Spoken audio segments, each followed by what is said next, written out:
Hey guys, welcome back to all of you in my YouTube channel. So आज का जो हमारा important topic रहेगा वो रहेगा regarding the special organisations across the world, जो बहुत ही इम्पोर्टेंट ऑर्गेनाइजेशन रहती है अक्रॉस द वर्ल्ड, जिनमें हमारे इंडिया भी एक मेंबर रहता है। तो इसलिए एग्ज़ाम पॉइंट ऑफ व्यू से इम्पोर्टेंट बन जाते हैं। In the current affairs section में ये इम्पोर्टेंट क्वेश्चन बन जाता है, क्योंकि इन ऑर्गेनाइजेशन के रिगार्डिंग जो भी समेट्स वगैरह जो भी इनमें चेंजेस वगैरह होते रहते हैं, इनमें जो मीटिंग्स होती रहती हैं उनके रिगार्डिंग हमें उनके सेक्रेटरीज के बारे में, उनके मेंबर्स के बारे में, उनकी मीटिंग टाइम पीरियड के बारे में हमें क्वेश्चन पूछते जाते हैं एग्ज़ाम्स में। तो इसलिए एग्ज़ाम पॉइंट ऑफ व्यू से इंपॉर्टेंट बन जाता है। जो Jammu Kashmir public service commission ने सब इंस्पेक्टर के पोस्ट का सिलेबस यहाँ पे पब्लिश किया गया है, उसमें भी current affairs of national as well as international importance का एक इम्पॉर्टेंट सेक्शन है। तो उसी के रिगार्डिंग ये ऑर्गेनाइजेशन उसमें फॉल लाई करती है। तो हम यहाँ इनके बारे में जानेंगे। बहुत ही इंपॉर्टेंट फेमस रहने वाली है। हम यहाँ पे 3 ऑर्गेनाइजेशन के रिगार्डिंग बात करेंगे। यहाँ पे सबसे पहले बात करेंगे हम एशियान के बारे में, उसके बाद बात करेंगे हम बिमस्टेक, उसके बाद बात करेंगे एससीओ, एशियन बिमस्टेक एससीओ।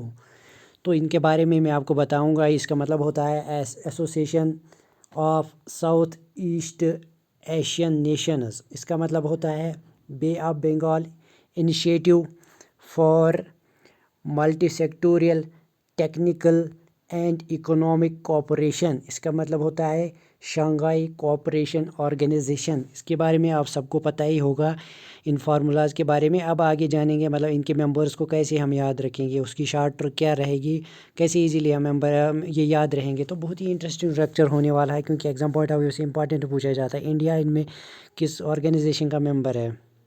तो बात करेंगे, सबसे पहले आते हैं, डायरेक्ट आते हैं हम पहली ऑर्गेनाइजेशन पे आते हैं, जो कि हमारी एशियान रहेगी। तो मैं आपको दिखाऊंगा, जो मैंने यहाँ पे आपके लिए यहाँ पे कंपाइल्ड डाटा लिया है, short form with the help of short forms. आपको ये विद इन सेकंड से याद रहेंगे। एक दो बार आप इसको रिपीट करोगे तो आपको याद रहने वाला है, बहुत इजीली आपको यहाँ पे रहने वाला है याद। मैं अगर यहाँ पे बात करूँगा, सबसे पहले हम एशियान की बात करेंगे, जिसका शॉर्ट फॉर्म है एशियान। इसका मतलब होता है association of South East Asian Nations. उसके बाद देखेंगे हम बे ऑफ बंगाल इनिशिएटिव, उसके बाद देखेंगे शंघाई कोऑपरेशन। इसमें तो हमारा इंडिया मेंबर नहीं है, लेकिन फिर भी एग्ज़ाम पॉइंट ऑफ व्यू से इम्पॉर्टेंट बन जाता है, क्योंकि इसका बहुत इंपॉर्टेंट रोल रहता है इकोनॉमिक डेवलपमेंट के लिए। इन पर्टिकुलर कंट्रीज़ में जो हमारे इंडिया के साउदर्न पार्ट्स में आती हैं, ऑलमोस्ट ये सारी कंट्री साउदर्न ईस्ट साइड में आती है हमारी। तो आप इसके बारे में भी जानेंगे, क्योंकि इनका हमारे इंडिया के साथ बहुत ही ट्रेड लिंक होता है, as well as economic development के लिए भी इनके साथ हमारे एक्सपोर्ट इंपोर्ट में बहुत रिलेशंस रहती है। तो बे ऑफ बंगाल में तो हमारा इंडिया लाइक करता है, इसका मेंबर बहुत इंपॉर्टेंट रहता है। उसके बाद शंघाई में भी इंडिया मेंबर है, उसके साथ साथ इसमें पाकिस्तान भी इसका मेंबर है। तो एग्जाम पॉइंट ऑफ व्यू से इंपॉर्टेंट बनेगा यहाँ पे। तो सबसे पहले देखिए, हम ये डायरेक्ट आते हैं association south East Asian Nations पे। इसका फॉर्मेशन कब किया गया था, याद रखेंगे 8 अगस्त 1967 में। बहुत इंपॉर्टेंट है याद रखना डेट फॉर्मेशन का। फाउंडेशन का डेट भी बहुत इंपॉर्टेंट है, इसको रटना है आपको, स्टार मार्क कर दीजिए, इसको रट लेना है। 8 अगस्त 1967 में इसको एस्टाब्लिश कर दिया गया था। शॉर्ट फार्म रहेगी ASEAN, यानी कि एशियान को शॉर्ट ट्रिक याद रखेंगे। उसके बाद मैं आपको शॉर्ट ट्रिक भी यहाँ पे बताऊंगा कैसे आपको मेंबर कंट्रीज़ याद रखेंगे। इसकी जो टोटल मेंबर कंट्रीज़ है वो रहेंगी 10, यानी कि 10 रहेंगी, उनका भी शॉर्ट फार्म बताऊंगा। It is a cope geo political and economic organisation. ये तो politically as well as economic organisation, मतलब जो भी पॉलिटिकल सिचुएशंस होती है इन कंट्रीज़ में, मेंबर कंट्रीज़ में, या इकोनॉमिक कंडीशंस होती है, या इकोनॉमिक रिफॉर्म चेंजेस लाने होते हैं, तो ये मेंबर्स आपस में डिसाइड करती हैं कि हमें कौन से डेवलपमेंटल चेंजेस लानी है, हमें जीडीपी इन्फ्लेशन को कैसे स्टेबलाइज करना है, हमें मतलब पॉलिटिकल सिचुएशंस को कैसे हमारे अपने इस एशियन ऑर्गेनाइजेशन कंट्रीज़ को उनकी पॉलिटिकल कंडीशन कैसे बेटर बन जाएगी, मतलब हमें इकोनॉमिक डेवलपमेंट कैसे हो जाएगा, हमारे लोगों की वेलफेयर कैसे ठीक हो जाएगा। तो इसके रिगार्डिंग यहाँ पे इन्होंने ये एसोसिएशन बनाई थी। उसके बाद इसका हेड क्वार्टर रहता है, वो रहता है जकार्ता, यानी कि इंडोनेशिया में ये इस्टेब्लिश करी। तो यहाँ पे इसका हेड क्वार्टर रहता है जकार्ता, यानी कि इंडोनेशिया। अब बताऊँगा मैं आपको, इसका मैप यहाँ पे दिखाऊँगा। सबसे पहले एशिया का मैप देखेंगे हम, विजुअलाइजेशन करेंगे मैप का, कौन सी कंट्रीज़ 10 कंट्रीज़ का मैंने यहाँ नेम बोला है। अब देखेंगे मैप में ये 10 कंट्रीज़ कहाँ पे लाई करती है। देखिए यहाँ पे ब्रूनील आता है, उसके बाद आता है कंबोडिया, उसके बाद आता है, अगर ब्रूनील की बात करेंगे तो देखिए इस एरिया में लाई करता है ब्रूनील, ये हमें ब्रूनील हमारा। उसके बाद कंबोडिया की बात करेंगे तो कंबोडिया देखिए यहाँ पे आता है। उसके बाद बात करेंगे इंडोनेशिया, इंडोनेशिया की बात करेंगे तो इंडोनेशिया भी हमारे पास यहाँ पे अवेलेबल है। उसके बाद है लाओस, लाओस भी हमारे पास यहाँ पे अवेलेबल है। उसके बाद है मलेशिया, मलेशिया भी हमारे पास यहाँ पे अवेलेबल है। उसके बाद हमारे पास म्यांमार है, म्यांमार यहाँ पे देखिए टॉप मोस्ट में आता है। उसके बाद देखिए यहाँ पे फिलिपाइंस आता है, फिलिपाइंस भी यहाँ पे है, यहाँ से इस साइड में आता है। सिंगापुर यहाँ पे है, सिंगापुर मैप में यहाँ पे अवेलेबल है। थाईलैंड आता है तो थाईलैंड हमारे पास यहाँ पे आता है। तो हमारे पास वियतनाम आता है। उसके बाद वियतनाम की बात करी तो वियतनाम भी हमारा यहाँ पे अवेलेबल है मैप में। ऑलमोस्ट आपने विजुअलाइज कर दिया होगा जो हमारा वर्ल्ड मैप है, जो इंडिया है उसके साउदर्न यानी कि साउदर्न पार्ट में ये सारी कंट्रीज़ लाई करती है, साउथ ईस्टर्न पार्ट में सारी लाई करती है, यानी कि ऑलमोस्ट जो बे ऑफ बंगाल का रीजन है उसी रीजन में ये सारी कंट्रीज़ लाई करती है। क्योंकि इंडिया के साउदर्न ईस्टर्न पार्ट में तो बे ऑफ बंगाल लाई करता है, तो ये सारी कंट्रीज़ उसी पार्ट में ज़्यादा लाई करती है। मतलब आपने देखा कौन कौन सी कंट्री है, ये सारी यहाँ पे म्यांमार से लेके Laos, Thailand, Cambodia, Malaysia, Singapore, Bruny, Philippines, Vietnam, ये सारी कंट्रीज़ यहाँ पे बनाती है एशियान। तो ये तो था इसका ग्राफिक रिप्रेजेंटेशन। उसके बाद बात करेंगे इन सारी कंट्रीज़ को कैसे याद रखेंगे, शॉर्ट फॉर्म क्या रहेगी हमारे पास। अगर मैं सबसे पहले नेम की बात करूँ, उसके बाद कैपिटल, उसके बाद ट्रक, यहाँ पे मैंने लिखी है शॉर्ट फॉर्म। आपको शॉर्ट फॉर्म रखनी है याद, IPLTV, ये तो शॉर्ट फॉर्म है। उसके बाद है ब्रेंडन मैकलम, जो कि न्यूजीलैंड के प्लेयर है, क्रिकेट प्लेयर है। सिकोर्ड, सिकोर्ड तो फुल में आएगा। उसके बाद आएगा ये नहीं होगा, मैग्निफिसेंट सेंचुरी, यानी कि IPLTV में ब्रेंडन मैकलम ने स्कोर किया है सेंचुरी। आई से देखेंगे, आई से कौन सी कंट्री आती है, आई से आएगा इंडोनेशिया। पी से कौन सी कंट्री आएगी, वो आएगा फिलिपाइंस। एल से कौन सी कंट्री आएगी, वो आएगी लाओस। उसके बाद टी से कौन सी कंट्री आएगी, वो आएगी थाईलैंड। उसके बाद वी से क्या आएगा, वो आएगा वियतनाम। उसके बाद बी से क्या आएगा, वो आएगा ब्रूनी दारुसलाम। उसके बाद एम से क्या आएगा, वो आएगा म्यांमार। उसके बाद एस से क्या आएगा, वो आएगा सिंगापुर। उसके बाद एम से क्या आएगा, वो आएगा मलेशिया। उसके बाद सी से क्या आएगा, वो आएगा कंबोडिया। शॉर्ट ट्रिक है, बहुत इंपॉर्टेंट है, याद रखना, बहुत इजी है। IPLTV, Brendon McCullum scored century, scored magnificent century. बहुत शॉर्ट फॉर्म है। 1 2 3 4 5 6 7 8 9 10 अल्फ़ाबेट का याद रखना है, आपके कंट्रीज़ का नेम बन जाएगा। एग्ज़ाम में फॉर्म लेके जाएंगे, आपको वहाँ पे डायरेक्ट याद आएगा। अब बात करेंगे इनकी कैपिटल। इंडोनेशिया की कैपिटल रहेगी जकार्ता, फिलिपाइंस की मनालिया, लाओस की रहेगी वेंटाइन, थाईलैंड की रहेगी बैंकॉक, वियतनाम की रहेंगी हनूल, ब्रूनी दारुसलाम की रहेगी बंदर सेरी बेगम। उसके बाद म्यांमार की रहेगी नयाबदेव, नयापीदेव। उसके बाद सिंगापुर की रहेगी सिंगापुरी कैपिटल। उसके बाद मलेशिया की कैपिटल रहेगी कुआलालंपुर। बहुत ही सिंपल प्लस बहुत ही फेमस प्लेस है कुआलालंपुर, मलेशिया की कैपिटल है। उसके बाद कंबोडिया की कैपिटल है फेनोम फे है कंबोडिया की कैपिटल। याद रखेंगे, एग्जाम पॉइंट ऑफ व्यू से बहुत ही इंपॉर्टेंट है यहाँ पे। उसके बाद बात करते हैं दूसरी ऑर्गेनाइजेशन की जो कि हमारे पास यहाँ पे अवेलेबल है, वो है Bay of Bengal initiative for multi sectoral technical and economic cooperation. बात करते हैं बे ऑफ बंगाल की, यानी कि बीम, इसको हम शॉर्ट फॉर्म में बिमस्टैक, BIMST, बिमस्टैक। बहुत ही इंपॉर्टेंट रहता है एग्ज़ाम पॉइंट ऑफ व्यू से, क्योंकि ये एग्ज़ाम इसमें हमारा इंडिया एक मेंबर है, तो इसलिए एग्ज़ाम पॉइंट ऑफ व्यू से बहुत ही इंपॉर्टेंट रहेगा। देखेंगे इसकी फॉर्मेशन कब की गई थी। सबसे पहले यहाँ पे इसकी जून 6 1997 में यहाँ पे इसकी फॉर्मेशन की गई थी। जून 6 फाउंडेशन इसकी जून 6 1997 में करी गई थी। तो इसका प्राइमरी, अगर हम यहाँ पे देखेंगे, मैं आपको दिखाऊंगा इसका जो एम्बलम वगैरह फ्लैग क्या होता है बिमस्टैक का, मैं आपको यहाँ पे दिखाऊंगा। ये देखिए बिमस्टैक का ये फ्लैग यहाँ पे इन्होंने बनाया है, ये एम्बलम इनका है। ये देखिए येलो कलर का है, वाइट कलर का और ग्रीन कलर का है इनका एम्बलम। अगर कोई एग्ज़ाम में पूछा जाएगा कौन से कलर का एम्बलम रहता है, तो आपको डायरेक्ट पता चलेगा। आप फ्लैग देख के भी आप बता सकते हो। इनका फ्लैग ये देखिए रहता है येलो कलर का रहता है, वाइट कलर का रहता है और ग्रीन कलर का रहता है। ऑलमोस्ट जो इंडिया का कलर, इंडिया के मैप, इंडिया के फ्लैग का कलर है ऑलमोस्ट सेम ही रहता है। यहाँ पे मेंबर कंट्रीज़ की बात करेंगे तो यहाँ पे मैप पे आएंगे डायरेक्ट, तो आपको डायरेक्ट याद रहेगा यहाँ पे बिम्स्टेक की कौन सी कंट्री है, Bay of Bengal, Bay of Bengal initiative. Bay of Bengal initiative की बात करेंगे, ये रहा बे ऑफ बंगाल के अराउंड ये सारी कंट्रीज़ यहाँ से आती है, सारी कंट्रीज़ यहाँ से आती है। तो यहाँ पे हमने यहाँ से बे ऑफ बंगाल की बात करी थी, जैसे मैंने अभी आपको बोला यहाँ पे तो रहेगा बे ऑफ बंगाल। यहाँ पे क्या रहा था, यहाँ पे रहा था Asian, association of South East Asian Nations.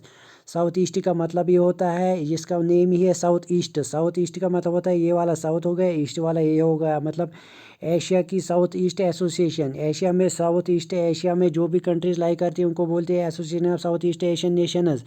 समझ रहे हैं आप मैं क्या समझा रहा हूँ, ये है साउथ ईस्ट। उसके बाद है एशिया, साउथ की कंट्री, एशिया ईस्ट की कंट्री और एशिया की country. South east association countries थी यहाँ पे, जो यहाँ पे थाईलैंड, बैंकॉक आता था, यहाँ पे देखिए यहाँ से आ रहा था, तो ये वाला वो बन जाता है। अब हमारे पास यहाँ पे क्वेश्चन है Bay of Bengal initiative. Bay of Bengal की बात करेंगे हम, तो बे ऑफ बंगाल में क्या क्या आता है देखेंगे, कौन कौन सी कंट्री आती है बे ऑफ बंगाल में। देखिए यहाँ पे आती है हमारे पास बे ऑफ बंगाल में क्या क्या आता है हमारे पास, इसमें सारी टोटल हमारे पास 7 कंट्रीज़ आती है। ये देखिए number 1, number 2, number 3, number 4, number 5 और नंबर 5, 9, 6, नंबर 7, 1 2 3 4 5 6 7 कंट्रीज इसमें मेंबर्स है। कौन कौन सा मेंबर रहेगा, सबसे पहले रहेगा दिल्ली इंडिया, यानी कि उसके बाद रहेगा नेपाल, उसके बाद रहेगा भूटान, उसके बाद रहेगा ढाका, उसके बाद रहेगा म्यांमार, उसके बाद रहेगा बैंकॉक, इसमें उसके बाद रहेगा श्रीलंका। बहुत ही इंपॉर्टेंट रहता है एग्ज़ाम पॉइंट ऑफ व्यू से। तो यहाँ पे आपने देखा कि जो ये बैंकॉक था, ये मेंबर किसका था, ये एशियन कंट्रीज़ का भी मेंबर था। तो यहाँ पे ये 2 कंट्रीज़ का मेंबर बन जाता है, एक तो बन जाता है बिम्स्टेक का, उसके बाद बन जाता है एशियन का भी। मगर हमारे पास जो बे ऑफ बंगाल में कंट्रीज़ लाई करती है उनमें हमारा इंडिया रहता है, उसमें हमारा इंडिया तो रहता है, उसके बाद हमारे पास बांग्लादेश भी रहता है, उसके बाद हमारे पास म्यांमार भी रहता है, जो मैंने आपको दिखाया यहाँ पे म्यांमार भी उसमें लाइक करता है। म्यांमार एशियन कंट्रीज़ में भी लाइक करता था, जैसे हमने देखा था यहाँ पे। तो म्यांमार भी उसका मेंबर था एशियन का, थाईलैंड भी उसका एशियन का मेंबर था, उसके बाद थाईलैंड भी आता है और श्रीलंका भी आता है। ये सारी 1 2 3 4 5 6 7 कंट्रीज़ आती है, किसमें, ये आती है बे ऑफ बंगाल में। बे ऑफ बंगाल क्यों बोलता है, क्योंकि बे ऑफ बंगाल के अराउंड ये सारी कंट्रीज़ लाइक करती है। उसके बाद यहाँ बोलेंगे इसमें हमें शॉर्ट की याद इनका मेन फार्म, इनका मकसद क्या था, इनका मकसद बनाने का सिर्फ ये था, इनको 13 चीज़ों पे काम करना है। यूँ करते हैं, इन चीज़ों को ये डेवलप करते हैं। सबसे पहले टेक्नोलॉजी पे फोकस करते हैं, एनर्जी पे फोकस करते हैं, ट्रांसपोर्ट एंड कम्युनिकेशन पे, ट्रेड एंड इन्वेस्टमेंट में, उसके बाद टूरिज़्म में, फिशरीज़ में, एग्रीकल्चर में, कल्चरल कोऑपरेशन में, एनवायरमेंटल साइंस में, यानी वाटर में, फिज़िकल हेल्थ में करते हैं, फिज़िकल हेल्थ इंजीनियरिंग में, पीपल टू पीपल कंटैक्ट करते हैं, पोवर्टी एलिवेशन करती हैं, ट्रांसनेशनल क्राइम्स को यहाँ पे रोकते हैं, पीपल टू पीपल कांटेक्ट करते हैं। ये ऑलमोस्ट 13 प्रायोरिटी और सेक्टर्स होते हैं, इन पे काम करना होता है। मतलब जो भी मेंबर कंट्रीज़ है ये बोलते हैं कि हमें एक दूसरे को सपोर्ट करना है, हमें टेक्नोलॉजिकली एडवांसमेंट करनी है, हमें ये अमेरिका या यूरोप कंट्रीज़ से हमें कंपेयर करना है, क्योंकि ऑलमोस्ट इनमें भी जो कंट्रीज़ होती हैं वो ज़्यादा डेवलप्ड, अंडर डेवलप्ड ही होती हैं। ये ज़्यादा डेवलप्ड नहीं हो तो इनको यहाँ पे ऑर्गेनाइजेशन बनानी पड़ती है, ताकि जो हमारा बे ऑफ बंगाल का रीजन है या हमारी नेबरिंग कंट्रीज़ हैं वो आपस में कोऑपरेशन करके यहाँ पे अपनी अपनी टेक्नोलॉजी को, अपनी अपनी एनर्जी की कैपेसिटीज़ को यहाँ पे डेवलप करे, प्रोड्यूस करे, ताकि वो ऑल ओवर वर्ल्ड में उसका जो ट्रेड होता है, एक्सपोर्ट इंपोर्ट होता है यूरोपियन कंट्रीज से, उनके साथ हमारा कंपैरिजन थोड़ा बढ़ जाए। मतलब अगर हम अंडर डेवलप्ड है तो हम डेवलप करने की कोशिश करेंगे, अगर हम 50% डेवलप हो चुके हैं तो हमें 70-80 तरफ की जाना पड़ेगा, तभी हम जाके उनके साथ कंपेयर करेंगे। यहाँ पे पुअर एलिवेशन को ख़त्म करना है, यहाँ पे एनवायरनमेंट पे ध्यान देना है, यहाँ पे ट्रांसनेशनल क्राइम्स को यहाँ पे रोकना है, यहाँ पे लोगों से बातचीत करनी है, यहाँ पे टूरिज़्म को बढ़ाना है, यहाँ पे फिशरीज़ का ख्याल रखना है, यहाँ पे वाटर सप्लाई को ध्यान रखना है, यहाँ पे ट्रेड को बढ़ाना है, ट्रांसपोर्ट कम्युनिकेशन को बढ़ाना है, टूरिज़्म सेक्टर को बढ़ाना है इन मेंबर कंट्रीज़ में। तो इन मेंबर कंट्रीज़ को याद कैसे रखेंगे, शॉर्ट फार्मूला ये मैंने आपके लिए, बहुत इंपॉर्टेंट रहेगा, 2 सेकंड की ट्रिक है तो याद रहेगा। तो यहाँ पे शॉर्ट फार्म होती है बिम्स्टेक, भूलना नहीं। बिमस्टेक बोलना नहीं, तो बहुत इंपॉर्टेंट रहता है। शॉर्ट फॉर्म है, बी से क्या आता है बांग्लादेश, आई से क्या आता है इंडिया।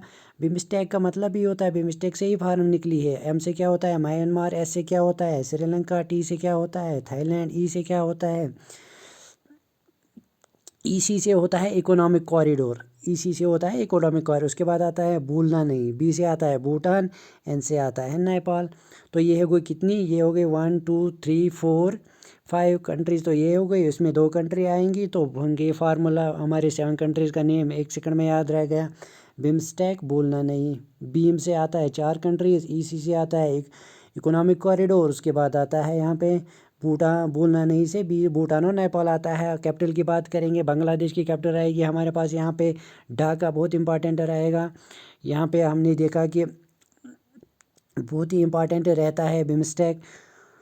तो उसके बाद हमने देखा यहाँ पे ये इंडिया की कैपिटल है न्यू दिल्ली, म्यांमार की कैपिटल है नयापदी, उसके बाद श्रीलंका की कैपिटल है सर जयावर्धना, उसके बाद थाईलैंड की कैपिटल है बैंकॉक, उसके बाद भूटान की कैपिटल है थिम्फू, उसके बाद नेपाल की कैपिटल है काठमांडू। बहुत इंपॉर्टेंट रहते हैं कैपिटल स्टेट्स का नाम भी, या कैपिटल्स का भी नाम याद रखना।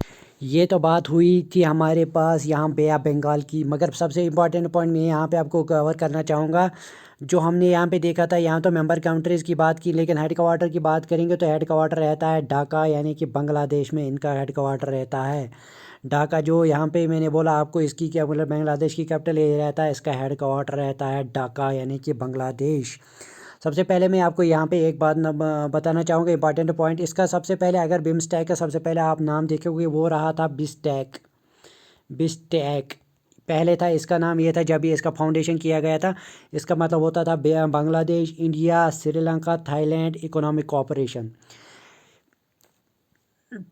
बहुत ही तो मैंने आपको क्या बोला, यहाँ पे जो हमारे पास जो पहला नेम रहता था बिमस्टेक का, वो रहता था यहाँ पे बिस्टेक, यानी कि याद रखना आपको। यहाँ पे सबसे पहले अगर बोलेगा, सबसे पहला नाम क्या था इसका, था Bangladesh, India, Sri Lanka, Thailand economic cooperation. उसके बाद 1997 में यहाँ पे म्यांमार आ गया। उसके बाद 2004 में यहाँ पे हमारे पास 2 कंट्रीज़ और आ गई, वो आ गया भूटान प्लस नेपाल, यानी कि पहले 4 कंट्रीज़ का नेम स्टार्ट से यहाँ होता था ऑर्गेनाइजेशन। उसके बाद 1997 में यहाँ पे म्यांमार को यहाँ पे ऐड किया गया। उसके बाद बांग्लादेश और नेपाल को यहाँ पे फाइनली 2004 में ऐड कर दिया गया। एग्जाम पॉइंट ऑफ व्यू से बहुत इंपॉर्टेंट रहता है।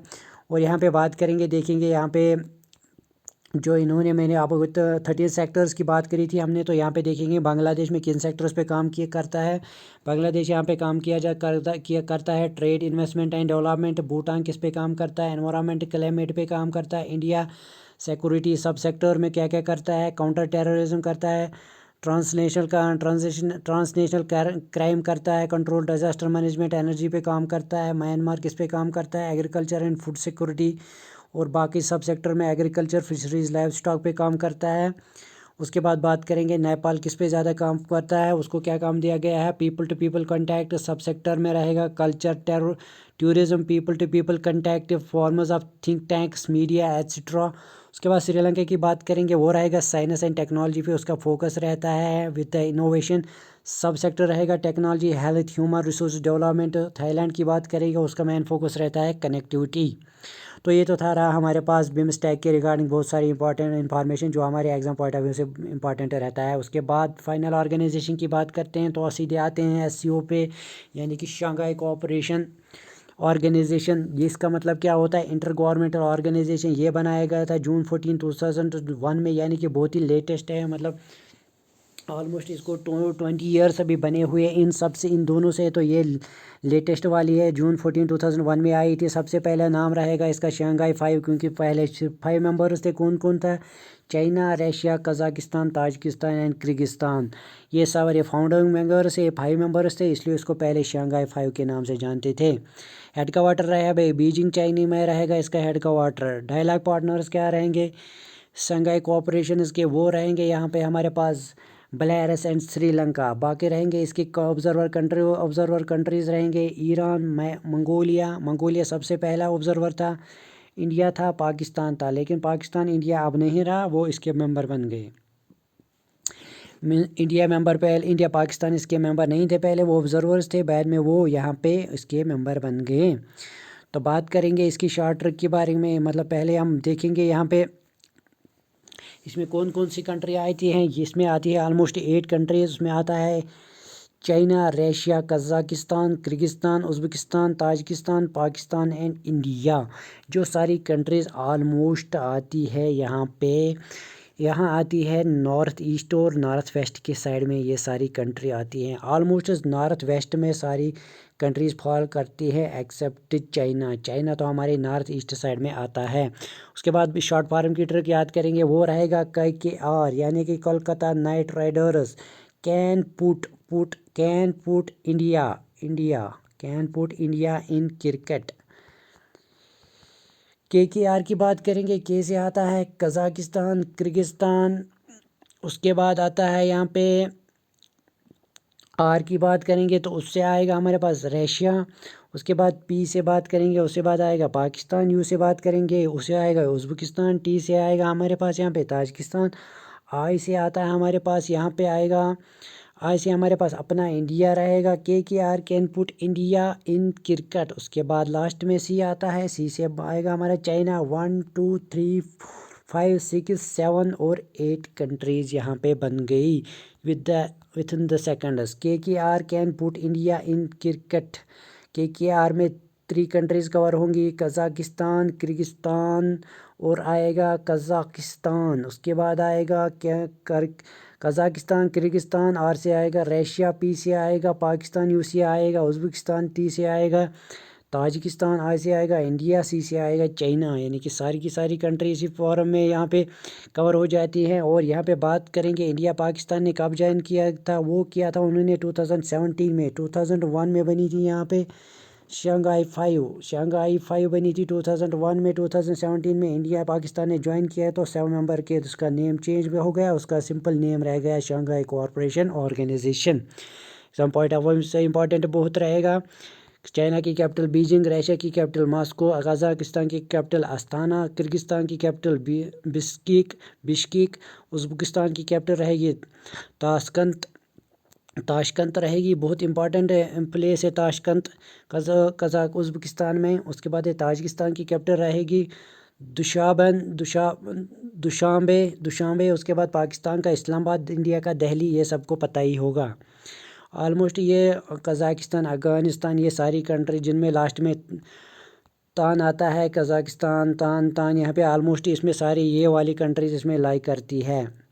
पाकिस्तान इंक्लूडिंग रहेगा इसके साथ। तो ये था शंघाई कॉरपोरेशन के रिगार्डिंग थोड़ी सी इन्फॉर्मेशन। उसके बाद इसके बारे में और थोड़ा सा यहाँ पे जानेंगे, मतलब शंघाई कॉरपोरेशन की चाइनीज़ लैंग्वेज क्या है, इसकी रशियन लैंग्वेज क्या है, ये ऑप्शनल लैंग्वेज रहती है। इसका एम्बलम यहाँ पे हम देखेंगे, मैं यहाँ पे देखेंगे इसका फ्लैग वगैरह एम्बलम कैसा रहता है, देख लीजिए आप प्रॉपर्ली। यहाँ पे रहेगा, मैप में रहेगा जो मैंने आपको और बोला। यहाँ पे हमारा इंडिया रहा, ये रहा हमारा इंडिया। अगर मैप की बात करेंगे यहाँ तो ये रहा हमारा इंडिया। देखिए अब मैं आपको कुछ इसमें रहा हमारा इंडिया, ये रहा पाकिस्तान, ये रहा कज़ाकिस्तान, उज़्बेकिस्तान, ताजिकिस्तान, और ये रहा यहाँ से चाइना, और ये रहा यहाँ से Russia. Almost north eastern and north western parts यहाँ पे इंडिया में जो अप्लाई करती हैं मेंबर कंट्रीज़, नेबरिंग कंट्रीज़, वही इस ऑर्गेनाइजेशन के मेंबर्स भी है। एब्रीवेशन रहेगी SCO। शंघाई 5 पहले नाम रहा था, 15 जून 2001 में यहाँ पे स्टार्ट किया गया था, 20 साल पहले। मैंने अभी बताया mutual security political and economic organisation, security political and economic activities पे यहाँ पे इनका ज़्यादा फोकस रहता है। सेक्रेटरीट रहेगा बीजिंग, चाइना। रैटिस क्या होता है, रीजनल एंटी टेररिज्म एक्टिविटीज़ जो भी रहती है, टेररिज्म एक्टिविटीज़ रहती है उनके रिगार्डिंग ये रैटिस होता है। यानी रीजनल एंटी टेररिज्म एक्टिविटी जो भी रहती हैं उनके रिगार्डिंग एग्जीक्यूटिव कमेटी बनाई जाती हैं, वो रहेगी ताशकंद। यानी उज़्बेकिस्तान की जो कैपिटल ताशकंद है, वही रहेगा इसका एग्जीक्यूटिव कमेटी रैटिस का फुल फॉर्म आपको पता चल गया। मतलब रीजनल एंटी टेररिस्टल एक्टिविटीज़, जो कि यहाँ पे टेररिस्टल एक्टिविटीज़ होती हैं उनके रिगार्डिंग होती है ये। उसके बाद बात करेंगे यहाँ पे, तो एग्ज़ाम पॉइंट ऑफ व्यू से यानी आपको रैटिस का याद रखना पड़ेगा। इसका मतलब रैटिस का एग्जीक्यूटिव हेड कहाँ पे रहता है, वो रहता है उज़्बेकिस्तान यानी कि ताजिकिस्तान में, यानी कि बहुत इंपॉर्टेंट रहता है रैटिस का यहाँ पे बहुत इंपॉर्टेंट। वो रीजनल एंटी टेररिज्म स्ट्रक्चर्स को आपको याद रखना है। इसकी 8 मेंबर कंट्रीज़ हैं, कौन कौन सी है वो तो मैंने आपको शॉर्ट फॉर्म से सीधे ही बता दी। KKR can put India in cricket, KKR can put India in cricket, ये फार्मूला आपको याद रखनी है। उसके बाद रहेगा 4 ऑब्जर्वर स्टेट्स रहेंगे यहाँ पे, Afghanistan, Belarus, Iran and Mongolia. उसके बाद 6 डायलॉग पार्टनर्स रहेंगे, Armenia, Azerbaijan, Cambodia, Nepal, Sri Lanka and तुर्की। याद रख सकते हैं तो याद रखना होगा, इंपॉर्टेंट रहेगा एग्ज़ाम पॉइंट ऑफ व्यू से। गेस्ट अटेंडेंस यहाँ पे इंपॉर्टेंट रहना याद रहेगा आपको, क्योंकि सबसे पहले आता है इसमें गेस्ट मेंबर आता है Asia, Commonwealth of independent states, CIS याद फार्म रखेंगे। उसके बाद तुर्कमेनिस्तान आता है और UN आता है इसमें। इसके गेस्ट में एजेंडीज़ की बात करेंगे, मेंबर्स की बात करेंगे। ऑप्शनल लैंग्वेज रहेगा रशियन एंड चाइनीज़, यानी कि इंग्लिश, हिंदी वगैरह कुछ भी नहीं है, अरबिक कुछ भी नहीं है, सिर्फ रशियन और चाइनीज़ चलता है SCO में, क्योंकि चाइना बेस्ड फाउंडेशन है तो इसमें सिर्फ इन लोगों ने अपनी लैंग्वेज को यहाँ पे इम्पोर्टेंस दी है। सेक्रेटरी जनरल रहेंगे करंटली वाल्दिमर नूरू यहाँ रहेगा। एग्जाम पॉइंट ऑफ व्यू से स्टार मार्क लगा दीजिए, एग्जाम पॉइंट ऑफ व्यू से बहुत इंपॉर्टेंट रहने वाला है, पूछ जा सकता है। बाकी बात करेंगे डिप्टी सेक्रेटरी जनरल्स की, तो वो यहाँ पे इंपॉर्टेंट नहीं बनता है। एग्जाम पॉइंट ऑफ व्यू से याद रखना चाहेंगे तो यहाँ पे नाम दिए गए हैं, याद रख सकते हैं। उसके बाद रैट्स की बात करेंगे, एग्जाम पॉइंट ऑफ व्यू से बहुत इंपॉर्टेंट है। Rats regional anti terrorism structures की बात करेंगे तो यहाँ पे रहेगा ताशकंद यानी उज़्बेकिस्तान की जो वहाँ पे रहता है, उसका हेड, उसका नाम है जुमाखून गिलियासू को याद रखेंगे। एग्जाम पॉइंट ऑफ व्यू से एग्जाम पूछा जा सकता है रैटिस के एग्जीक्यूटिव हेड कौन है करंटली, तो पूछा जा सकता है। तो ये थे हमारे पास तीनों के तीनों ऑर्गेनाइजेशन को हमें यहाँ पे कवर कर दिया। आई होप कि आपको यहाँ पे short form and map reading से यहाँ पे अंडरस्टैंड हुआ होगा कि फाउंडेशन, सेक्रेटरीट वगैरह जो हेड क्वार्टर या जितने सारे भी इनके इनिशिएटिव्स है, इनके टेक्निकल प्रायोरिटी सेक्टर्स है या इनका बेसिक एजेंडा है या मोटो वगैरह है, उसके रिगार्डिंग हमने बात करी है। तो आई होप आपको ये चीज़ें सारी अच्छे से अंडरस्टैंड होगी। फिर भी आपको एक बार दो बार इसको PDF फाइल को एक बार दो बार पढ़ लीजिए या इस लेक्चर को अच्छे से एक दो बार रिपीट कर दीजिए, आपको सारी चीज़ें इजीली कवर हो जाएंगी। कोई इतना बड़ा डिफ़िकल्ट टास्क नहीं है या बड़ा लेक्चर भी नहीं है, लेकिन एग्ज़ाम पॉइंट में 1 मार्क्स आपको करंट अफेयर्स में या नेशनल इंटरनेशनल करंट इवेंट्स में आपको देखने को मिल सकता है, क्योंकि इंडिया इनका मेंबर है। तो फ़िलहाल के लिए इतना ही इस लेक्चर में। तो आपकी सजेशंस का आपका वेलकम रहेगा हमारे कमेंट बॉक्स में। फर्दर मिलते हैं दूसरे लेक्चर में कुछ नया इंपॉर्टेंट टॉपिक लेके। तो तब तक के लिए goodbye and take care.